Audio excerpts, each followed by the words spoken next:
अगर आप भी देखते हैं 1.5 लाख की वेतन वाली सरकारी नौकरी का सपना, तो जीके जीनियस पंकज के डेली करेंट अफेयर के हर एक वीडियो को बनाओ अपना। दोस्तों, आज मैं आप सभी के लिए लेकर आया हूं 29 जून 2024 के करेंट अफेयर के सारे इम्पोर्टेंट क्वेश्चन एक ही वीडियो पर। तो चलिए शुरू करते हैं।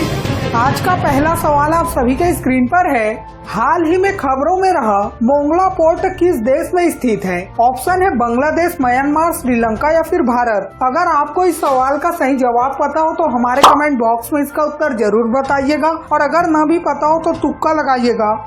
उत्तर है ऑप्शन है बांग्लादेश। हाल ही में खबरों में रहा मोंगला पोर्ट बांग्लादेश में स्थित है। अब आखिर ये खबरों में क्यों रहा? भारत का लक्ष्य बांग्लादेश में मोंगला बंदरगाह का संचालन करना और फादर ऑफ कोरोना चीन के क्षेत्रीय प्रभाव का मुकाबला करने के लिए एक नया टर्मिनल बनाना है। मोंगला पोर्ट बांग्लादेश का दूसरा सबसे बड़ा बंदरगाह है, जो बंगाल की खाड़ी से 62 किलोमीटर की दूरी पर स्थित है, जो सुंदरबन के जंगल से सुरक्षित है। मोंगला बंदरगाह में भारत की रुचि से असम और त्रिपुरा जैसे पूर्वोत्तर राज्यों तक पहुंचने में सुधार होगा और परिवहन लागत में कमी आएगी। तो अगला और दूसरा सवाल है, हाल ही में किस राज्य में प्लास्टिक अपशिष्ट प्रबंधन और रिसाइकलिंग संयंत्र मतलब plastic waste management and recycling plant का उद्घाटन किया गया? ऑप्शन है पश्चिम बंगाल, असम, बिहार या फिर Sikkim. The correct answer is option D, Sikkim. भारतीय सेना की त्रिशक्ति कोर ने उत्तरी बंगाल और सिक्किम में गो ग्रीन पहल के साथ विश्व पर्यावरण दिवस मनाया। साथ ही पूर्वी सिक्किम के चांगू में प्लास्टिक अपशिष्ट प्रबंधन और रिसाइकलिंग संयंत्र का उद्घाटन भी किया गया। यह प्रोजेक्ट सेना की शब्दवान पहल का हिस्सा है, जिसका उद्देश्य अपशिष्ट प्रबंधन में सुधार करना है। तो अगला और तीसरा सवाल है, विश्व खाद्य सुरक्षा दिवस मतलब वर्ल्ड फूड सेफ्टी डे प्रतिवर्ष कब मनाया जाता है? ऑप्शन है 5, 6, 7 या फिर 8 जून को। उत्तर है ऑप्शन सी, 7 जून। विश्व खाद्य सुरक्षा दिवस हर साल 7 जून को मनाया जाता है। यह दिवस विश्व स्वास्थ्य संगठन मतलब WHO और संयुक्त राष्ट्र के खाद्य और कृषि संगठन AFAO द्वारा संयुक्त रूप से सदस्य देशों और अन्य संबंधित संगठनों के सहयोग से मनाया जाता है। यह दिवस हर साल एक विशिष्ट थीम के साथ मनाया जाता है, जो इससे जुड़े अभियानों की मदद करता है। तो अगला और चौथा सवाल है, हाल ही में किस राज्य के 2 वेटलैंड को रामरस साइट्स की लिस्ट में शामिल किया गया है? ऑप्शन है बिहार, उत्तर प्रदेश, मध्य प्रदेश या फिर राजस्थान।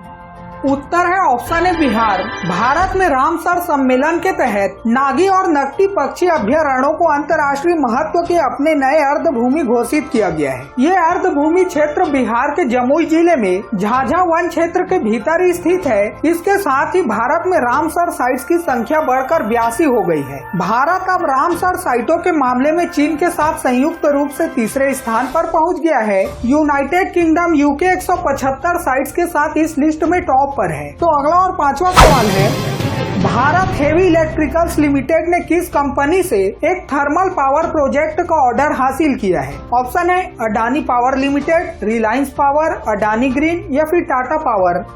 उत्तर है option A, Adani power limited. Bharat heavy electricals limited मतलब भेल ने हाल ही में छत्तीसगढ़ के रायपुर में एक थर्मल पावर प्रोजेक्ट स्थापित करने के लिए अडानी पावर लिमिटेड से 3,500 करोड़ से अधिक का ऑर्डर हासिल किया है। भेल एक भारतीय केंद्रीय सार्वजनिक क्षेत्र का बिजली उत्पादन उपकरण निर्माता कंपनी है। इस परियोजना में सुपर क्रिटिकल प्रौद्योगिकी का उपयोग करते हुए 2x800 मेगावाट के विद्युत संयंत्र का निर्माण किया जाएगा, जो अपनी दक्षता और कम उत्सर्जन के लिए जाना जाता है। तो अगला सवाल जानने से पहले, अगर आपको भी डेली करेंट अफेयर के साथ अप टू डेट रहना पसंद है तो इस वीडियो को लाइक और चैनल को सब्सक्राइब या फॉलो करके कमेंट में इस वीडियो के लास्ट में पूछे गए सवाल का जवाब जरूर बताइएगा। तो अगला सवाल है, मौद्रिक नीति समिति ने किस दर पर रेपो रेट को लगातार 8वीं बार अपरिवर्तित रखा है? ऑप्शन है 6, 6.25, 6.50 या फिर 6.75%।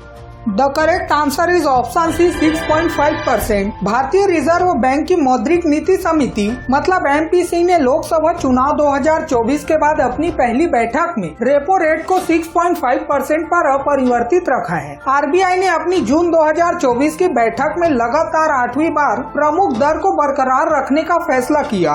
MPC ने आखिरी बार फरवरी 2023 में बेंचमार्क ब्याज दर में बदलाव किया था। साथ ही वित्त वर्ष 2025 के लिए वास्तविक सामूहिक जीडीपी वृद्धि 7.2% रहने की उम्मीद जताई गई है। तो अगला और 7वां सवाल है, कर्मचारी राज्य बीमा निगम के महानिदेशक का अतिरिक्त प्रभार किसे दिया गया है? ऑप्शन है ए राजीव सिन्हा, बी कमल किशोर सोन, सी राम सिंह या फिर डी दुर्गा नागपाल जी।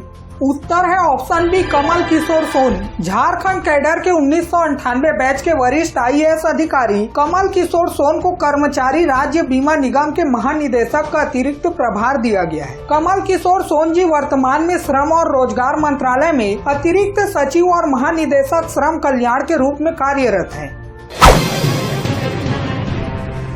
हाल ही में जर्मनी के म्यूनिख में पुरुषों की 10 मीटर एयर पिस्टल स्पर्धा में स्वर्ण पदक किसने जीता? ऑप्शन है ए सौरभ चौधरी, बी दिव्यांश सिंह, सी सरबजोत सिंह या फिर डी अभिषेक वर्मा जी।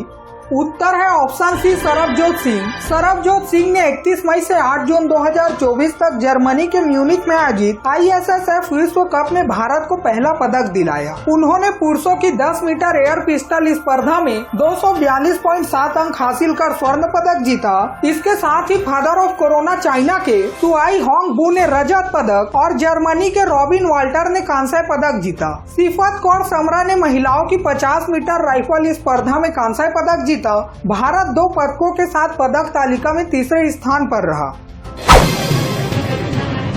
6 जून को छत्रपति शिवाजी महाराज का रायगढ़ किले में राज अभिषेक हुआ था। किस वर्ष शिवाजी को छत्रपति के रूप में ताज पहनाया गया था? ऑप्शन है 1632, 1673, 1674 या फिर 1675 में।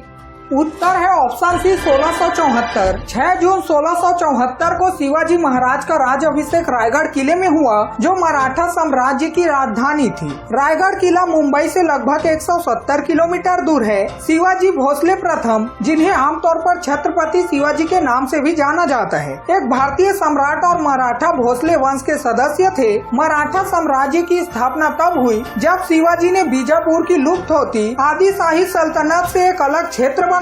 1674 में रायगढ़ में उन्हें औपचारिक रूप से छत्रपति का दर्जा दिया गया, हिंदू कैलेंडर के अनुसार। यह घटना वर्ष 1596 में ज्येष्ठ माह के प्रथम पखवाड़े की 13वीं तिथि को घटित हुई थी। तो दोस्तों चलिए बढ़ते हैं अगले सवाल की तरफ। नेपाल में किस नदी पर अरुण 3 जल विद्युत परियोजना का निर्माण किया जा रहा है? ऑप्शन है कोसी, गंडकी, अरुण या फिर त्रिशूली नदी।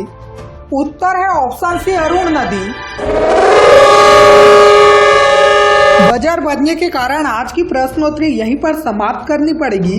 उससे पहले चलिए जानते हैं कल के सवाल का सही जवाब क्या था। कल के सवाल का सही जवाब है option b South Korea.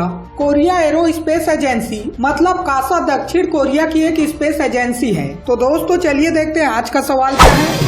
Bharat की यूपीआई तकनीक अपनाने वाला पहला दक्षिण अमेरिकी देश कौन सा है? ऑप्शन है पेरू, चिली, कोलंबिया या फिर ब्राजील। अगर आपको इस सवाल का सही जवाब पता हो तो हमारे कमेंट बॉक्स में इसका उत्तर जरूर बताइएगा, और अगर ना भी पता हो तो तुक्का लगाइएगा। कल सुबह 6 बजे फिर मिलते हैं एक नई वीडियो के साथ। तब तक के लिए बाय बाय। जय हिंद, जय भारत।